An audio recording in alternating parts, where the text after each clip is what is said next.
베드로와 고넬료의 만남과 복음 증거라는 말씀으로 하나님 말씀 증거하도록 하겠습니다. 우리가 앞서 고넬료에게 나타났던 환상의 말씀을 보고 그 다음에 이제 베드로에게 나타났던 환상의 말씀을 우리가 나눴는데, 이제 그 둘이 이제 만나는 장면입니다. 만나는 장면에 있어서 앞부분에서는 그 베드로가 보았던 환상 가운데 하나님이 주셨던 이야기와 고넬료의 이야기들이 그 앞에서 나눴던 두 가지의 이야기들이 이렇게 겹쳐지는 시점이 있어서 중복되는 내용이 있습니다. 그리고 그 이후에 베드로가 이 복음 가운데 이제 설교하는 고넬료의 가족과 거기에 모여 있는 모든 사람들 앞에 그리스도의 복음을 설교하는 내용으로, 그리고 마지막에는 세례를 베푸는 모습으로 이 말씀이 이제 연결이 되고 이 이야기가 종료가 되거든요. 그래서 그 부분을 우리가 오늘 23절부터 좀 보면서 말씀을 나누도록 하겠습니다. 23절을 보시면 베드로가 불러들여 유숙하게 하니라. 이튿날 일어나 그들과 함께 갈새 요바에서 온 어떤 형제들도 함께 가니라. 이튿날 가이사랴에 들어가니 고넬료가 그의 친척과 가까운 친구들을 모아 기다리더니, 여기서 이제 베드로가 이튿날 가는 겁니다. 여기 가이사랴라는 것은 가이사랴 빌립보라든가 이런 데가 아니라 지난번 처음에 말씀했던 것처럼 가이사랴 마리티마라고 그 이스라엘 안에 있는 가이사랴예요. 이스라엘 안에 거기를 지배하기 위한 그 로마의 귀족들이라든가 이 사람들이 살기 위해서 거기를 헤롯 왕이 만들어 놓은 기획 도시입니다. 기획 도시.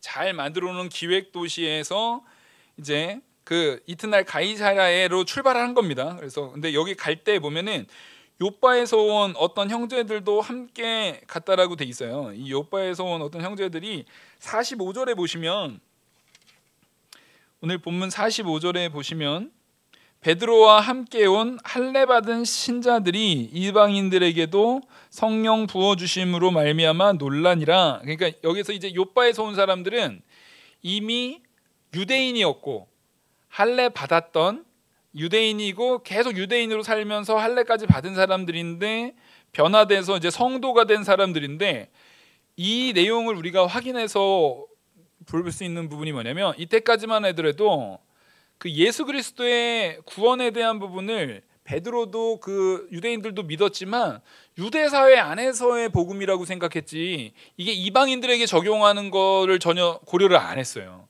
그들이 변화될 거에 대한 부분을 마음속에 두지 않았던 겁니다. 그래서 이들도 놀랬던 겁니다. 그래서 그 부분을 가지고 이 요바에서 온 형제들하고 같이 간 겁니다. 그래서 이튿날 가이사랴에 들어갔는데 거기서 이제 고넬료가 그 친척과 가까운 친구들을 다 모아서 기다리고 있던 거예요. 이게 참 귀한 겁니다. 왜냐하면 고넬료가 한 명이 믿음을 가진 거예요. 고넬료 한 명이 믿음을 가졌더니 그 가족, 자기 아내와 아이들뿐만 아니라 그 종들, 그리고 고넬료가 백부장으로서 거느리고 있었던 그 부하들 가운데에서도 지금 변화된 사람이 있었다는 걸 앞에서 우리가 확인을 했거든요.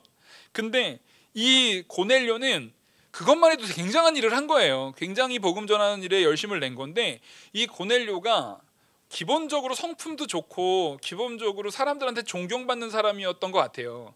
그래서 앞에서도 우리가 그걸 충분히 확인을 했는데 여기서 또 그럴 수 있는 게 뭐냐면, 친척과 가까운 친구들, 그러니까 친척들에게도 명망이 있는 사람이었던 거예요. 그럼 친척이라고 하면은 고넬료가 백부장이지만 그 친척들 중에 마침 고넬료의 영향권 안에서 같이 도움을 받으면서 사는 사람들이 그 가이사랴, 그러니까 이스라엘 땅에 들어와서 사는 사람들이 있었던 것 같아요. 왜냐하면 사흘 만에, 고넬료는 원래 이달리아대이기 때문에 이 사람이 기본적으로 그 인종으로 따지면은 이탈리아, 유럽 안에서도 이탈리아 사람이었던 걸로 이제 아마 보여져요.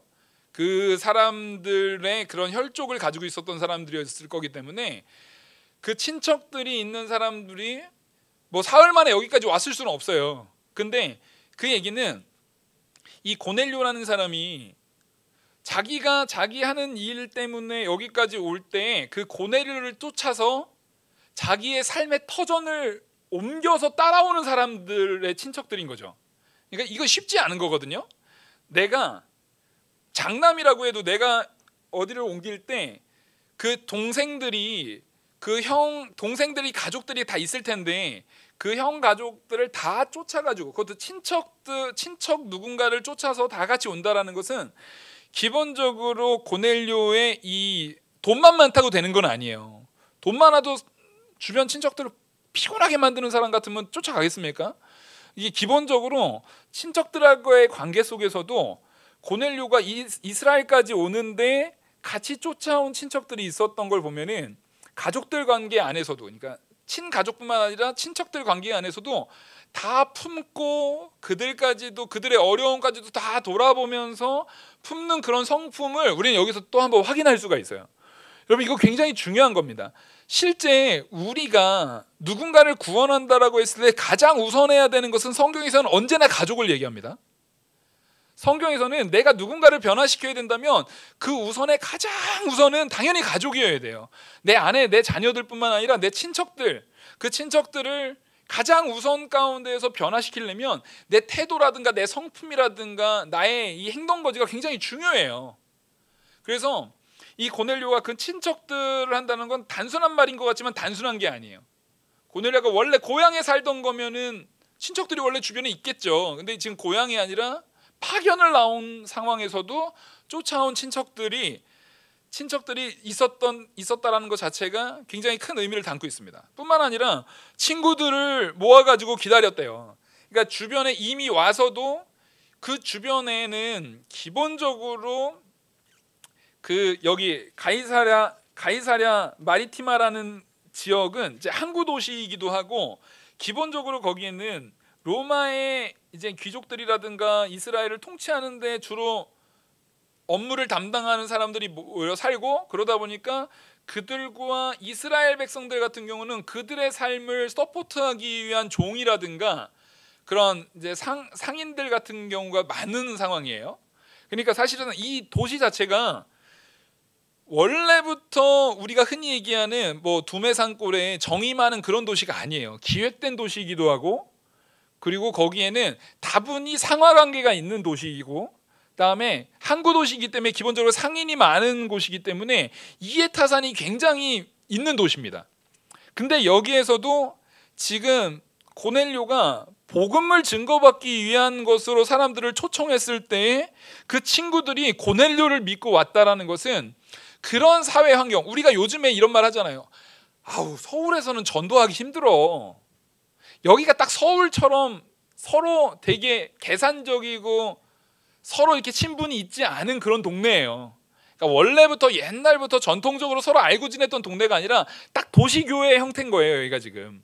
근데 여기에서도 고넬료라는 사람 한 명이 이렇게 인격적으로 거룩하게 세워지고 하나님 앞에 정말 사람들 앞에 존중받을 모습으로 거룩하게 세워지니까 그 주변에서 전도가 됩니까, 안 됩니까? 지금 되는 거예요. 우리가 요즘에 도시에서는 전도 어려워, 서울에서는 전도 어려워, 이런 얘기를 많이 하지만 사실은 거기에서는 우리가 이 말씀을 볼 적에는 혹시 내가 그 도시에서 전도가 어렵게 만드는 그런 성도가 아닌가를 돌아봐야 되는 겁니다. 나의 태도가 정말 고넬료와 같은가? 고넬료와 같이 주변에 가까운 사람까지도 다 품고, 혹은 나와 관계없는 사람, 여기 보면 고넬료는 앞서 우리가 봤듯이 종뿐만 아니라 속국의 이스라엘 백성까지도 다 돌아보고 품고 구제하고 하는 일을 굉장히 철저하게 하는 사람이었거든요. 그래서 다 존경받는 사람이었단 말이에요. 그 태도가 얼마나 중요한지를 여기서 누구를 모았느냐. 지금 자기 가족들하고만 종만 해도 꽤 많아요. 근데 거기서 기다린 게 아니라 그 집안에 불러들일 수 있는, 모을 수 있는 모든 사람들을 다 모았다는 겁니다. 여기에는 고넬료의 어떤 마음이 있는 겁니까? 고넬료의 복음을 자랑하고 싶어하는 마음이 있는 거예요. 복음이 자랑스러운 마음이 있는 거예요. 정말 내 친척, 내 친구들, 나와 가까운 모든 사람들에게 예수 그리스도를 소개하고 싶은 거예요. 이제 고넬료가 진짜 하나님을 사랑하는 마음이 충실하니까 그 사랑의 마음으로 주변 사람들도 사랑하게 되는 모습, 그러니까 딱 이게 하나님 사랑과 이웃 사랑의 모습을 가장 잘 보여준 모습이 고넬료에게 나타나지 않나, 저 이거를 지금 이 본문 속에서 우리가 확인할 수 있다는 겁니다. 그리고 25절을 보시면 마침 베드로가 들어올 때에 고넬료가 맞아 발 앞에 엎드려 절하니, 이게 지금 고넬료의 겸손함을 말해주는 겁니다. 지금 고넬료는 백부장 권한이 굉장히 높은 권한이에요. 백부장의 권한은 굉장히 높은 권한이에요. 높은 권한일 뿐만 아니라, 왜냐하면 백부장 하니까 밑에 100명 거스리는 거 가지고 뭐 이렇게 높다고 이렇게 얘기할 수가 있는데 아니에요. 왜냐하면 100명이 다 누굽니까? 로마 군인들입니다. 여러분, 로마 군인은 한 명 한 명이, 지금 우리가 지금 사회가 그 군인에 대한 존중이 지금 전 인류 역사상 요즘이 군인에 대한 존중이 가장 낮은 시대를 살고 있는 거예요. 근데 이런 시대에도 미국에서 군인들 막 이렇게 파병 나가서 혹 이제 말 그대로 정말 전쟁에서 뭐 몸을 다치거나 혹은 죽거나 하면 그 군인들을 존중해 가지고 사열하고 그 존중에 대한 표현하는 게 굉장합니다. 미국 같은 경우를 봐더라도. 근데 우리나라는 좀 그런 게 좀 확실히 부족한 것 같아요. 이 아시아권이 확실히 좀 부족한 것 같아요.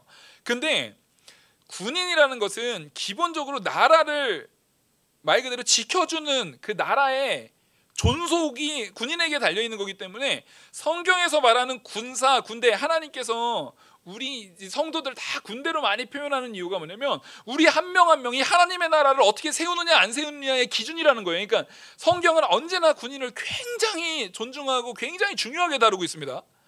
그리고 요즘 시대나, 그리고 요즘은 하도 평화가 이런 시대니까 군인에 대한 부분이 되게 좀 이렇게 존중이 없는데, 사실은 과거 이 시대는 얼마 전까지만 해도 그래요. 군인에 대한 존중, 군인에 대한 가치의 권위라는 건 굉장히 존중됐습니다. 그 중에서도 군인의 존중이 가장 존중됐던 나라 중에 하나가 로마예요.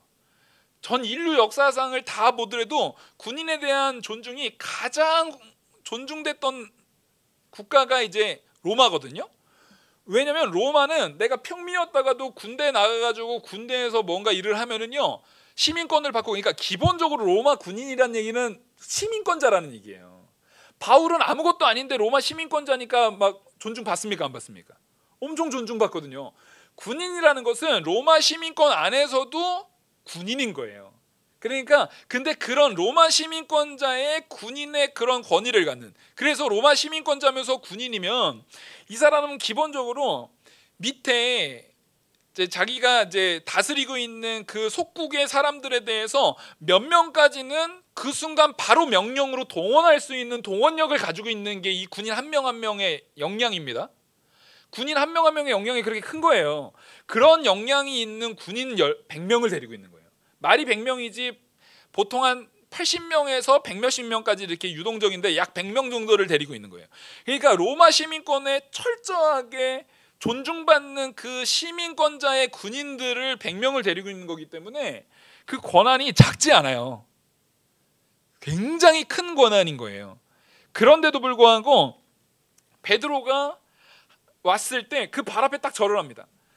그래서 고넬료는 기본적으로 이 앞에 절을 할 때 하나님의 사자에 대한 하나님께서 보내신 자, 왜냐하면 지금 환상 가운데 하나님께서 베드로를 보낸다고 말씀을 하셨거든요. 약속을 하셨거든요. 그러니까 이게 지금 엎드리는 게 기본적으로 1차적으로는 하나님 앞에 엎드리는 겁니다.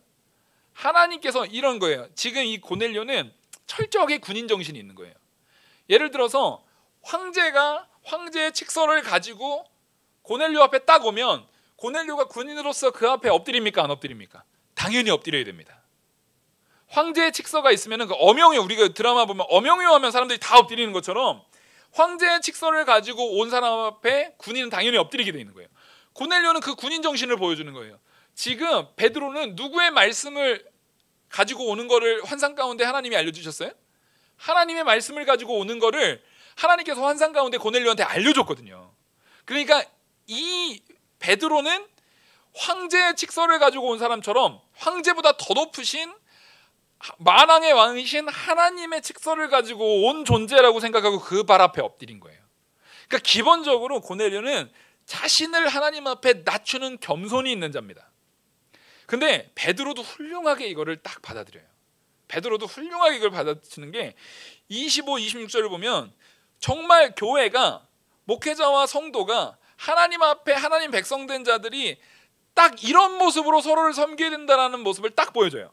26절 보시면 베드로가 일으켜 이르되 일어서라 나도 사람이라 하고, 베드로는 그 앞에서 우선적으로는 엎드린 것이 하나님 앞에 엎드린 거에 대해서는 받습니다. 그거는 하나님께서 받으시는 거예요. 하지만 바로 베드로가 일으켜 세웁니다. 왜냐하면 계속 두면은 그 존중에 대한 부분이 누구에게로 간다고 주변 사람들한테 오해될 수가 있습니까? 베드로에게 간다라고 오해될 수가 있는 거예요. 베드로가 높여진다라고 오해될 수가 있는 거예요. 이건 절대 있어서는 안 되는 일이에요. 교회에서는 영광 받으시고 존귀함을 받으실 분은 하나님 한 분밖에 없습니다. 우리 주 예수 그리스도 외에는 어느 누구도 없어요. 뭐 예를 들어서 우리가 막 이 교회를 세우는데 내가 뭐 얼마나 일조를 하고, 내가 뭐 목사고, 내가 장로고, 내가 권사고, 내가 여기 무슨 이 교회를 세우는데 헌금을 얼마 했고, 그런 거 하나도 상관없어요.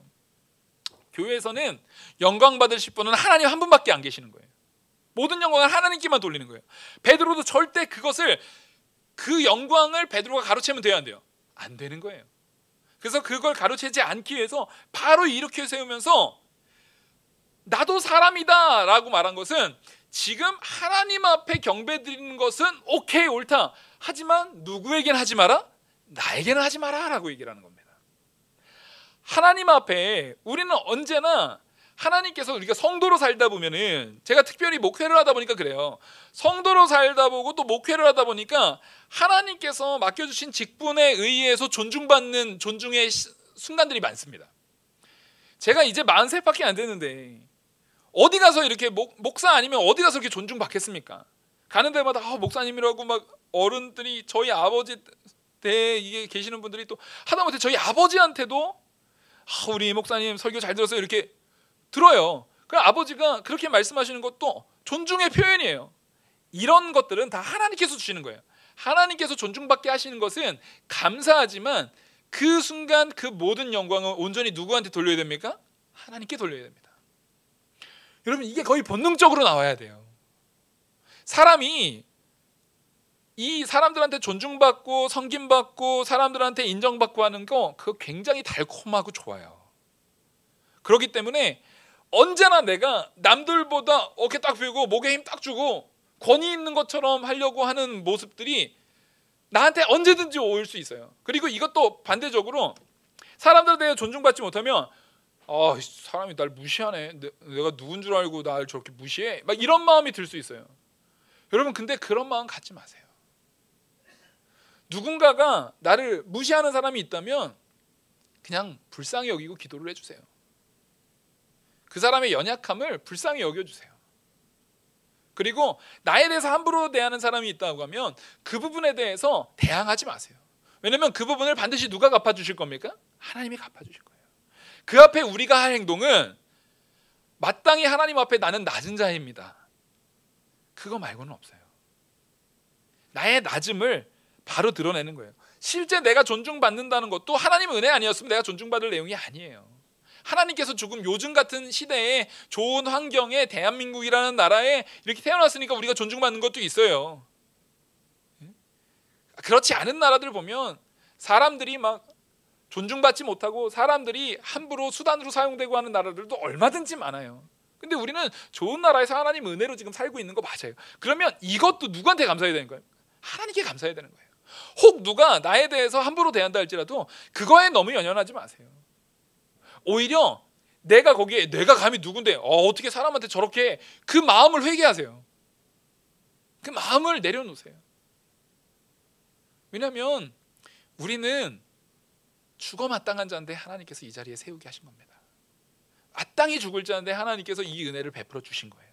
그러면 거기에 맞춰 살아야 되는 거지, 자꾸만 우리가 존중받고 이런 거, 혹은 내 주변에 다른 사람들이 존중받는 걸 보면서 나도 마땅히 그걸 누려야 된다라고 생각하는 것 자체가 교만입니다.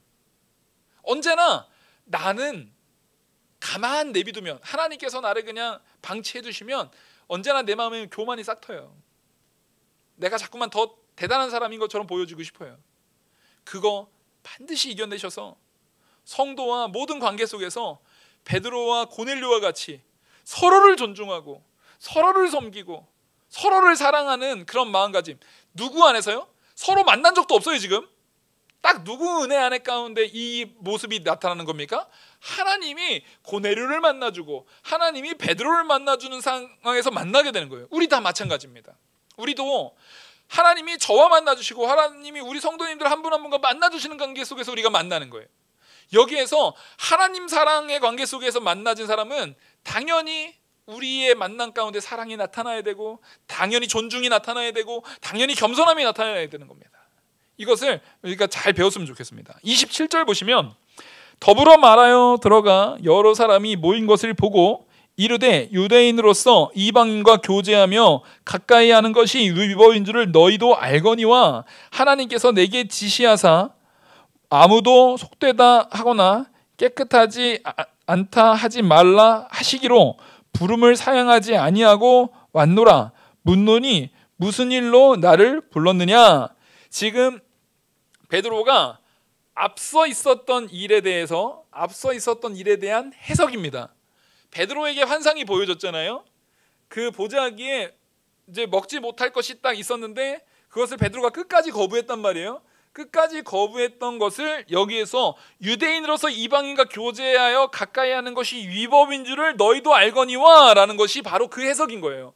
내가 분명히 구약시대에 부정하다라고 한 것을 먹는 게 위법이었지만 하나님께서 내게 지시하사 하나님께서 그 환상 가운데 지시해서 내가 아무도 속되다 하거나 깨끗하지 않다 하지 말라. 지금 내가 너에게 보인 이 과거에 구약에 부정하다라고 했던 음식에 대해서 이제는 하나님께서 이것이 깨끗하니까 더 이상 속되다라고 말하지 말라. 너희 기준으로 판단하지 말고 내가 이것을 깨끗게 했기 때문에 더 이상 속되다라고 판단하지 말라라고 했던 부분을 베드로가 그걸 받아들여서 지금 이방인, 원래 유대인의 율법상으로는 이방인과 지금 교제하고 같이 식사하면 돼요, 안 돼요? 안 돼요. 위법이에요. 그 부정한 식물을 먹는 것처럼 위법인 것을 하나님께서 이게 합법으로 이젠 더 이상 더러운 게 아니고 너희들과 같이 식사하는 것, 너희들과 같이 교제하는 것, 너희들에게 복음을 증거하는 일이 하나님이 허락하신 합법적인 일로 변화됐다라는 것을 내가 환상 가운데 보고 믿고 왔다라고 말하는 겁니다. 근데 여기서 묻는 게 뭐냐면 확인을 하는 거예요. 나는 그렇게 알고 왔는데 이들도 그거를 알고 있는가? 대충 짐작은 하고 있죠. 왜냐하면 베드로한테 누굴 보냈어요? 고넬료가 사람을 초청해서 보냈단 말이에요. 그러니까 알고는 있지만 다시 한번 확인한 겁니다. 도대체 나를 왜 불렀느냐라고 물었더니 고넬료가 이르되 30절입니다. 고넬료가 이르되 내가 나흘 전 이맘때까지 내 집에서 제9시 기도를 하는데 갑자기 한 사람이 빛난 옷을 입고 내 앞에 서서 말하되 고넬료야, 하나님이 내 기도를 들으시고 내 구제를 기억하셨으니 사람을 요바에 보내어 베드로라는 시몬을 청하라. 그가 바닷가 무두장이 시몬의 집에 유숙하느니라 하시기로 내가 곧 당신에게 사람을 보내었는데 오셨으니 잘하였나이다. 이제 우리는 주께서 당신에게 명하신 모든 것을 듣고자 하여 다 하나님 앞에 있나이다. 이렇게 고백을 하는 거예요. 이게 진짜 얼마나 귀한 고백이냐면 우선으로는 베드로에게 퍼즐을 딱 맞춰주는 거예요. 베드로가 받은 환상과 고넬료가 받은 환상이 있어요. 각각의 환상이 있는데 이 고넬료의 고백을 통해서 베드로가 깨닫게 되는 겁니다. 뭘 깨닫는 거냐면 따라하겠습니다. 하나님이 역사하셨다. 이걸 깨닫게 되는 거예요. 하나님이 역사하셨다는 걸 깨닫게 되는 거예요. 하나님이 이 퍼즐을 맞춰주시기 위해서 하나님이 역사하셨구나. 그리고 하나님께서 베드로에게 환상을 보여주셨기 때문에 요바에 있는 그 무두장에 있는 베드로를 지칭해서 알려주셨단 말이에요. 그러니까 하나님께서 이 고넬료를 변화시키기 위해서 나에게 그 환상을 보이셨고 그 순간 나를 준비시키셨구나 라는 것을 확인시켜 주는 거예요. 여러분, 이거는 왜 중요하냐면 베드로에게 이 명령이 내려진 것이 지금 성경의 마지막 메시지처럼 우리가 어떻게 해야 됩니까? 하나님의 말씀을 증거함에 있어서 땅끝까지 이루어 나가야 되는 거예요. 복음 증거하는 거에 있어서 우리 모두가 그 명령을 받은 자들입니다. 우리는 이제 하나님의 말씀을 전하는 일에 있어서 모두 명령받은 베드로와 같이 명령받은 자예요. 근데 그 명령받은 자에게는, 베드로도 그 명령받은 사도였잖아요. 근데 그 명령받은 자에게는 반드시 그 사람에게 맡겨진 누가 있다는 거예요? 지금 이 상황 가운데 베드로에게 맡겨진 고넬료가 있었던 거예요. 이 짝이 다 있는 거예요. 이 퍼즐이 다 있는 거예요. 그런 것처럼 지금 나에게 맡겨진 그 누군가가 있습니다. 어떤 사람은 여러 사람일 수 있어요. 어떤 사람은 내 자녀일 수 있어요. 어떤 사람은 내 아내일 수 있어요. 어떤 사람은 내 남편일 수 있어요. 누군지 몰라요. 근데 개인이, 자기 자신이 기도하면서 느껴지는 바가 있습니다. 정말 내가 기도할 때 자꾸만 생각나고 기도하게 되는 사람, 혹은 분명한 건 내 가족과 내 자녀와 정말 내 주변에 가까운 사람들은 100이면 100 나한테 맡긴 사람이라고 거의 믿으시면 돼요. 그리고 그거보다 더 많은 사람을 맡기시는 사람이 있어요. 정말 전도의 일에 있어서 보통 내 이웃까지도 맡기는 사람이 있어요. 그거 하나님께서 우리한테 맡기시는 거예요. 어떻게 될지 몰라요. 어떻게 역사될지 몰라요. 하지만 우리는 이게 하나님께서 이루시는 역사다라는 것을 믿고 어떻게 됩니까? 순종해야 합니다. 그 발에 발 맞추어서 우리가 같이 순종해야 된다는 것입니다. 그래서 이제 고넬료가 그렇게 얘기를 하고 베드로가 그걸 딱 듣고 나서 베드로가 이제 입을 엽니다. 베드로가 이제 사실상 설교를 하는 거예요. 그래서 34절 보시면 베드로가 입을 열어 내가 참으로 하나님은 사람의 외모를 보지 아니하시고, 자 여기서 중요한 거죠. 이 말씀은 어디에서 나온 말씀이세요? 사무엘에게, 하나님께서 사무엘에게 이제 이새의 집에 가가지고 왕을 세우려고 기름 부은 자를 찾으라고 하는데, 사무엘이 그 첫째 보니까 아유 훌륭하거든요. 이렇게 하려고 할 때 하나님께서 사무엘에게 뭐라고 합니까? 너는 외모를 보지만 나는 중심을 본다는 거예요. 이 말씀을 생각나게 하는 말씀이에요. 하나님께서는 외모를 보시지 않는다라는 게 사무엘과 그 다윗의 이 일에 있어서는 그 사람의 무슨 막 풍채가 좋고 이런 외모에 딱 국한되었던 것 같지만, 이 외모라는 개념은 거기에서 국한된 게 아니라 더 확장되는 거예요. 겉에 인종적인 부분까지도 다 포함되었던 겁니다. 그래서 하나님은 그 중심을 보신다라는 게, 그 중심에 대한 내용은 뭡니까? 우리가 앞서 로마서에서 배웠던 것처럼 사람 중에 죄인이 아닌 사람이 있어요, 없어요? 없어요. 사람은 다 죄인이에요. 다 소망이 없어요. 그 하나님이 중심을 본다는 얘기는 어떤 의미가 되냐면, 어차피 사람은 다 죄인이지만 그 중심을 보실 때의 중심의 변화, 중심의 생명, 중심의 능력은 오직 누구를 통해서만 나타나는 겁니까? 하나님을 통해서 나타나는 거예요. 여러분 이거 꼭 기억하셔야 돼요. 하나님께서 우리 중심을 보신다라는 하는 것은 하나님이 택한 백성을 보시는 거예요. 하나님께서 다윗의 중심을 하나님 보신 거예요. 근데 이게 하나님이 몰랐는데 다윗을 잘 지켜보다 보니까 다윗이 훌륭한 애네, 얘를 왕세에 여기네, 이거 아닙니다. 찬찬히 보다 보니까 얘가 괜찮아. 하나님은 그렇게 사람을 보시는 존재가 아니에요. 하나님은 근본적으로 사람의 본질을 아시는 분이란 말이에요. 그리고 근본적인 사람의 본질을 형성하시는 분이에요. 그래서 하나님이 다윗의 중심을 보셨다라고 할 때, 다윗의 중심이 옳은 것도 다윗이 잘해서 중심이 옳은 겁니까? 하나님이 다윗을 옳게 택하신 겁니까? 하나님께서 다윗을 옳게 만드신 거예요. 하나님께서 다윗을 옳게 세우신 거예요. 그래서 우리는 다 택한 백성이에요. 하나님의 은혜 가운데 다 택한 받은 자들이에요. 그래서 하나님께서 지금 이 베드로를 통해서 고백하는 이 고백, 하나님이 참 진실로 중심, 외모를 보지 않으시고 외모를 보지 아니하시고 라는 것은, 하나님께서는 이방인이라 할지라도, 그 외모로선 분명히 이방인이라 할지라도 그 중에서도 뭐한 사람이 있다라는 걸 지금 여기서 말하는 겁니까? 택한 백성이 있다라는 걸 말하는 거예요. 지금 이게 굉장히 중요한 거예요. 이방인이라 할지라도 하나님이 선택한, 하나님의 택한 백성이 이 안에 존재한다라는 걸 지금 여기서 말하고 있는 겁니다. 그래서 각 나라 중에 35절, 각 나라 중 하나님을 경외하여 의를 행하는 사람은 다 받으시는 줄을 깨달았도다. 그래서 이 고백을 하는 겁니다. 이제서야 각 나라 중에 이방인이라 할지라도 하나님을 경외하고 의를 행하는, 그러니까 하나님의 택함을 받아서, 자, 하나님이 택한 백성이 아닌데 하나님을 경외할 수 있습니까? 하나님이 택한 백성이 아닌데 의를 행할 수 있습니까? 이거 방송으로 다 보시겠지만 한번 따라해서 되뇌어 보세요. 의인은 없나니 하나도 없다. 우린 다 의인이 없어요. 하나도 없어요. 우린 다 죄인일 뿐이에요. 그럼에도 불구하고 하나님을 경외하고 하나님 앞에 의를 행한다라는 것은 누가 택했다라는 거예요?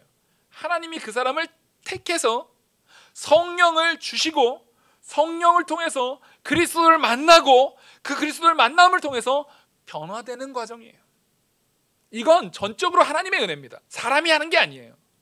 그래서 베드로가 이 고백을 하는 것은 베드로인 자기도, 베드로가 어떤 사람이에요? 예수님 3번 부인하고 저주까지 한 사람이에요. 근데 나 같은 사람도 하나님이 나를 다시 구원하시고 기회를 주시고 불러주셔서 참 상한 심령으로 감사했는데, 그게 나는 유대인이니까 그런 줄 알았는데 그게 아니라 나처럼 연약한 사람이 이방인 가운데도 있는데 그들이라 할지라도 하나님을 경외하고 의를 행하는 사람은 하나님이 택하시더라는 거예요.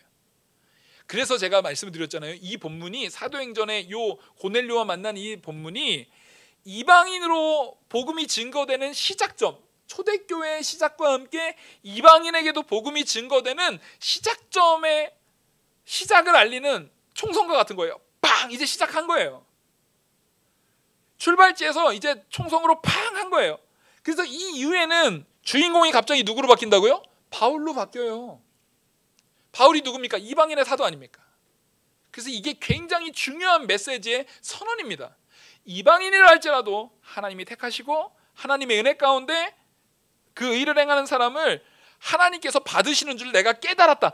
깨달았다는 얘기는 그동안에 몰랐다는 거예요. 깨달은 것은 내가 똑똑해서 알게 된 겁니까? 하나님이 알게 해주신 겁니까? 하나님이 알게 해주신 겁니다. 하나님께서 그동안에 우리 이스라엘 백성들이, 그동안에 유대인들이 모르고 있었던 사실을 깨달아 알게 하셨다. 지금 그걸 선언한 겁니다. 그래서 36절, 만유의 주 되신 그리스도 예수 그리스도로 말미암아 화평의 복음을 전하사 이스라엘 자손들에게 보내신 말씀, 곧 요한이 그 세례를 반포한 후에 갈릴리에서 시작하여 온 유대에 두루 전파된 것을 너희도 알거니와, 하나님이 나사렛 예수에게 성령과 능력을 기름 붓듯 하였음에 그가 두루 다니시며 선한 일을 행하시고 마귀에게 눌린 모든 사람을 고치셨으니 이는 하나님이 함께 하셨음이라. 우리는 유대인의 땅과 예루살렘에서 그가 행하신 모든 일의 증인이라.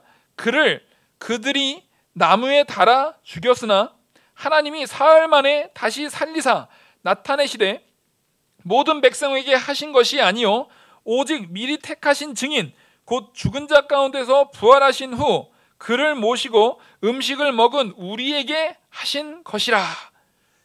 이게 지금 복음을 증거하는 거예요. 근데 복음의 내용이 딱 뭡니까? 세례 요한 때부터 제자들을 데리고 다니시면서 했던 사복음서의 공생의 기간의 내용을 지금 축약해서 설명해 주고 있잖아요. 바로 이거예요. 지금 하나님께서 고넬료 너를 불러서 택해서 하나님을 경외하게 하고 하나님의 의를 행하게 했는데, 여기까지는 고넬료가 예수 그리스도를 믿어서 한 행동이 아니었던 거예요. 예수 그리스도를 알아서 한 행동이 아니라 하나님께서 고넬료를 유대에 와서 유대 전통 안에 있는 하나님을 알게 한 거예요. 근데 그 하나님을 바로 알기 위해서는 예수님을 빼면은 제대로 아는 게 아니거든요. 예수님을 빼면은 아무것도 아니게 되는 거예요. 그래서 베드로를 보냈다라는 거예요.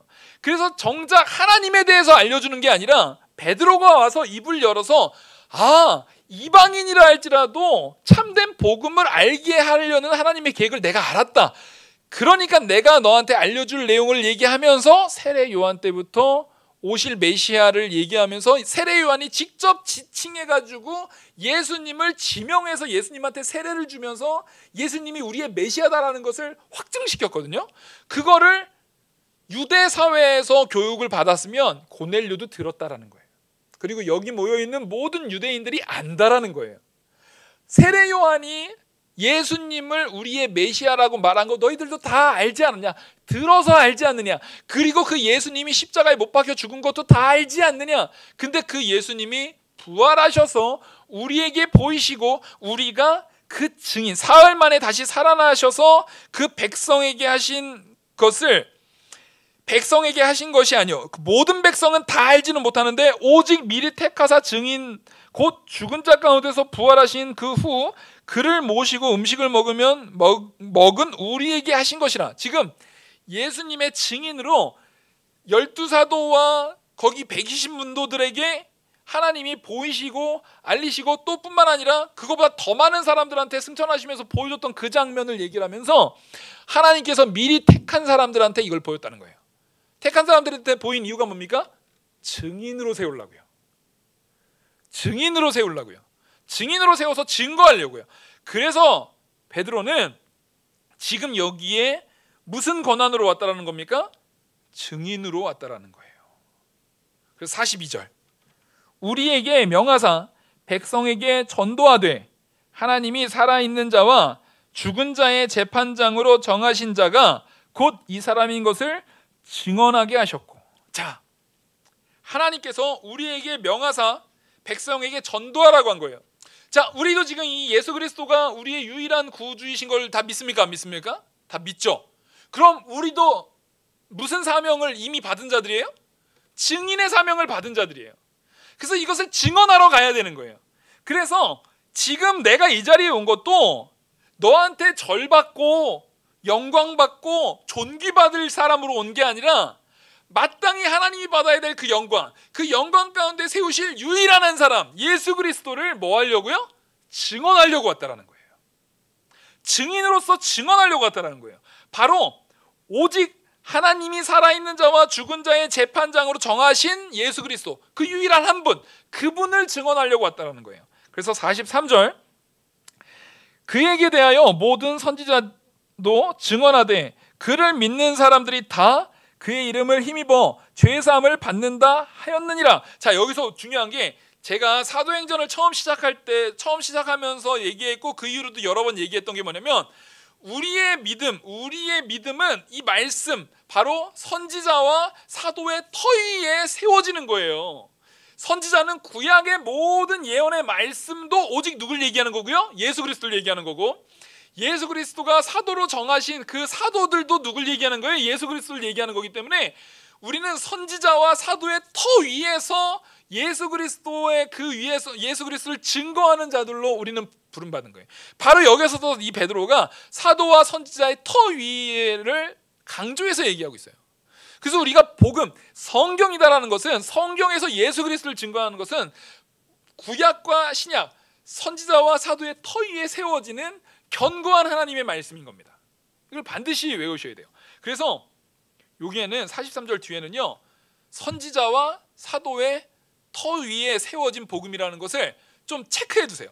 이건 선지자와 사도의 터 위에 복음이 세워지는 겁니다. 그러니까 이건 뭐냐면 확실한 증거 아래에 있는 거예요. 구약 성경에 나타나는 모든 증거가 예수 그리스도를 얘기하고, 사도 이후에 모든 신약 성경의 모든 것이 예수 그리스도를 증거하는 거예요. 그래서 그 터 위에 세워지는 건데, 44절 베드로가 이 말을 할 때에 성령이 말씀 듣는 모든 사람에게 내려오시니 베드로와 함께 온 할례 받은 사람들이 이방인들에게도 성령 부어 주심으로 말미암아 놀라니 이는 방언을 말하며 하나님 높임을 들음이로라. 자, 보십시오. 예수 그리스도가 증거되는 그 역사 가운데, 예수 그리스도가 증거돼서 깨달아지는 그 역사 가운데 누가 바로 반응하시고 바로 적용을 하세요? 성령께서 바로 반응하고 바로 적용을 하시는 거예요. 이게 너무 중요한 겁니다. 왜냐하면 성령은 지금 이들에게 성령이 없으면 예수 그리스도가 믿어져요? 안 믿어져요? 안 믿어져요. 예수 그리스도를 암만 증거한다 할지라도 그들에게 성령의 역사가 없으면 예수 그리스도가 믿어지지가 않아요. 성령의 사역은 바로 우리에게 예수 그리스도가 믿어지게 하는 사역이에요. 그래서 이게 순차적으로 된 것 같지만 사실상 이 역사 가운데 이미 고넬료에게 나타날 때부터 베드로, 지금 일어나는 10절의 모든 역사 가운데 성령이 역사하지 않은 순간이 있나요, 없나요? 없어요. 지금 이게 계속 성령께서 동시적으로 역사하고 계시는 거예요. 근데 그거를 이제 막 믿은 성도들한테 뭘로 보여주려고요? 더 따라하겠습니다. 확실하게 보여주기 위해서 성령이 이런 현상, 말 그대로 성령이 부어지고 그 오순절 성령 강림 때 일어났던 일 같은 것들이 여기서도 또 한 번 일어나게 표로서, 사인으로서 보여주는 거예요. 이게 진짜 성령의 역사, 하나님의 역사다라는 것을 성령께서 사인으로 보여주는 거예요. 그러니까 우리가, 근데 이후에 그래서 우리도 그러면은 예수 그리스도 막 믿으려면은 막 성령의 사인으로, 아니에요. 이제는 꼭 방언이 필요하거나 그런 게 아니라, 방언보다 더 중요한 건 뭐냐면, 제일 중요한 표는 뭡니까? 성령의 역사 중에 제일 중요한 표는 방언을 말했다, 환상을 봤다 이런 게 아니에요. 예수님이 믿어졌다예요. 예수님이 우리의 구주인 게 깨달아진다라는 거예요. 그게 이제 우리한테 믿어지고 내 안에 역사한다라는 거예요. 그게 제일 큰 표예요. 근데 그거를 초대교회다 보니까 당시에 가시적으로 이걸 보여주려는 의미에서 이런 현상들이 나타난 거지만, 실제 이걸 통해서 베드로가 말할 때 성령이 말씀 듣는 모든 사람에게 오셔서 한 역사가 뭡니까? 방언 이런 게 중요한 게 아니에요. 이게 사실이구나. 예수님이 진짜 우리의 구주시구나. 예수님이 그 하나님께서 보내주신 유일한 재판장으로 보내준 그분이 세례 요한이 세례를 베풀고 메시아라고 말했던, 그리고 이 베드로를 포함한 나머지 사도들을 사도로 불렀던 그 예수님, 십자가에 못 박혀 죽었다가 부활하셨던 그 예수님이 바로 하나님이 세우신 그 재판장이구나. 그거를 깨닫는 거, 그거를 아는 거, 그 역사가 바로 성령의 역사였다. 그걸 여기에서 가시적으로 보여주는 거예요. 뭐냐면 초대교회이기 때문에 우리가 주일학생들 가르칠 때도 교부제 이용해가지고 교육하잖아요. 그런 것처럼 가시적으로 보여주기 위해서 성령께서 이미 내면적으로 예수 그리스도가 믿어지는 역사를 이미 하셨어요. 그게 제일 중요한 역사고 그게 사실 전부입니다. 그 전부의 역사를 하셨지만 그들의 믿음을 더 견고하게 세우기 위해서 초대교회의 그런 특수성을 고려해서 가시적으로 보여주는 방언의 역사라든가 이런 걸 보여줬다라는 거예요. 그래서 그렇게 보여진 자들에게 47절부터 48절, 이에 베드로가 이르되 이 사람들이 우리와 같이 성령을 받았으니, 자, 우리와 같이 성령 받았다라는 것을 어떻게 확인합니까? 방언했으니까요? 아니에요. 다시 확인드립니다. 방언했으니까 우리와 같은 성령을 받았다라는 게 아니에요. 우리와 같은 성령을 받았다라는 걸 확인하는 것은 누굴 믿었다라는 거예요? 예수 그리스도를 믿기 때문에, 예수 그리스도가 우리의 구주인 걸 믿었기 때문에 우리와 같은 성령을 받았다라고 말하는 거예요. 그래서 48절에 예수 그리스도의 이름으로 세례를 베푸는 이유가 그 이유예요. 예수 그리스도를 믿지 않으면 예수 그리스도 이름으로 세례를 베풉니까? 그럴 수가 없죠. 그래서 여기에서 우리와 같은 성령을 받았으니 누가 능히 물로 세례 베품을 금하리요. 이들에게 세례 베푸는 것을 금할 수 없는 이유는 이들이 예수 그리스도를 믿었기 때문이라는 거예요. 그래서 48절에 명하여 예수 그리스도의 이름으로 세례를 베풀라 하니라. 그들이 베드로에게 며칠 더 머물기를 청하니라. 며칠 더 머물기를 청한 것은 그리스도의 복음을 더 듣기 위해서인 겁니다. 여러분, 우리가 오늘 이 말씀에서 확인할 수 있는 것처럼 정말 내가 성령을 통해서 예수 그리스도를 믿었으면 세례 받는 거 이거 머뭇거릴 필요가 없는 거예요. 왜냐하면 세례 받는다라는 게 세례 안 받으면 지옥 간다 이런 얘기가 아니에요. 근데 세례 받는다라는 것은 일종의 표인 겁니다. 내가 누구의 백성이다라는 것을 스스로 고백하는 거예요. 내가 우리 주 예수 그리스도의 종이고 백성이고 하나님의 자녀된 것을 스스로 고백하는 거예요. 그리고 내가 그것을 더 확증시키는 거예요. 그러니까 일종의 교보제인 거예요. 분명히 내가 지금 교회에서 세례를 받지 않아도 성령을 통해서 내가 예수 그리스도를 믿음으로 구원 받습니까? 안 받습니까? 받아요. 성령 세례를 이미 받았어요, 우리는.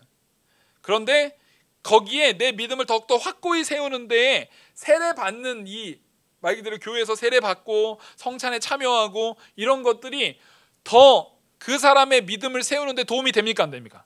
분명히 도움이 됩니다. 그래서 종교개혁 당시에는 성찬식을 그 주일마다 했어요. 주일마다 했어요. 칼빈 같은 경우도 주일마다 했어요. 왜냐하면 그것을 통해서 그런 특수적인 과도기적인 상황 가운데 사람들에게 가시적으로 내가 예수 그리스도의 은혜를 체험하기, 성찬식 자체가 사실상 예수 그리스도가 우리의 구주시고 우리가 예수 그리스도의 살과 피를 먹음을 통해서 우리가 예수 그리스도에 연합되고 구원된 것을 가시적으로 보여주는 사실상 성경 공부거든요. 그거를 보여주는 부분을, 그래서 당시에도 수찬정지라는 게 굉장히 큰 책망이고 굉장히 큰 벌이었거든요. 요즘에는 뭐 교회에서 잘못해가지고 치리를 하더라도 치리를 뭐 받지도 않잖아요. 우습게 여기고 네가 뭔데 치리해? 그러면서 아주 그냥 함부로 막 교회 치리에 대해서 함부로 대하고 목사에 대해서도 뭐 그런 치리, 교회에서 요즘 치리 별로 있는 경우가 없어요. 해도 성도들이 받지도 않아요. 이거 굉장히 심각한 거예요, 사실은. 우리가 언제나 고넬료도 하나님 앞에 무릎 꿇듯이 교회의 권위 앞에 무릎을 꿇었듯이, 그렇다고 또 이것도 잘못된 거예요. 치리를 목사 마음대로 자기 마음대로 권하는, 내가 마음에 안 들고 뭐 그런 사람들한테 함부로 해서도 안 되는 거예요. 서로 다 뭐 하는 거예요? 하나님의 권위 앞에 존중하는 거예요. 하나님의 권위 앞에 납작 엎드리는 거예요. 하나님의 권위 앞에 우리가 성령을 통해서 우리는 죄에서 구원받은 자들이구나.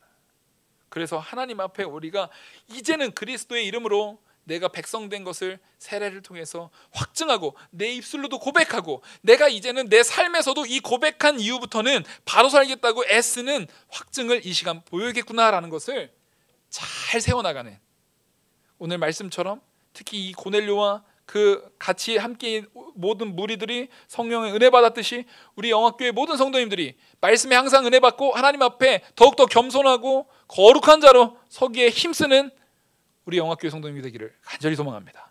기도하시겠습니다.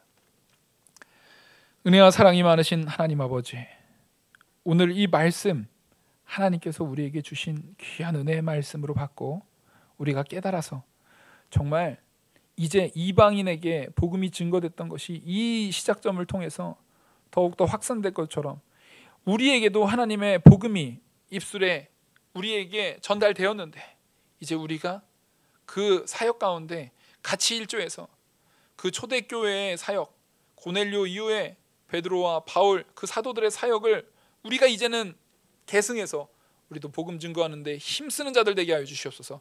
또한 우리가 성도로서 성령을 통해서 예수 그리스도를 믿는 자가 됐으면 우리의 삶으로나 표면적으로나 모든 면에서 백성된 표임을 깨닫고 표임을 세례로 표적으로 세워서 우리가 모든 삶의 영역에서도 정말 백성답게 사는, 백성에 합당한 모습으로 행함으로 드러내는 귀한 성도들 되게 이끌어 주시옵소서. 이 모든 말씀 살아계시는 우리 주 예수 그리스도의 이름으로 기도 올리옵나이다. 아멘.